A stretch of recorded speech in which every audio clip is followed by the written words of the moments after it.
Thank you. So right now in the State House, there's actually a proposed bill on flood risk protection. And just for folks' information, it's House Bill 983 and the Senate Bill 603.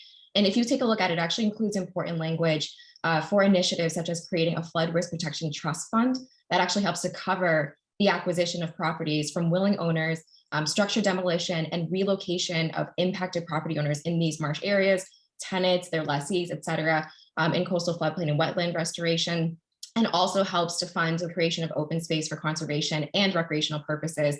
And it will be protected in perpetuity, right? So this is an incredible initiative, and that's just one piece of this bill that I think we should definitely be in support of, and make sure that folks find out about it so they can be in support of it as well. In the meantime, walking across the city, particularly in the Houghs Neck area, which was the topic of this question, I was knocking on doors the other day and saw a house that looked like from the street where I was standing, that it was actually in the marsh. Like if you take a look at where it stood and there were no houses next to it, that's really jarring, and then talking to a neighbor across the street who said that there's a marsh behind her house that's not even connected to the water, but actually tucked back in the neighborhood. And over the years that she's lived there, she's seen the erosion and how it's really dried out over time.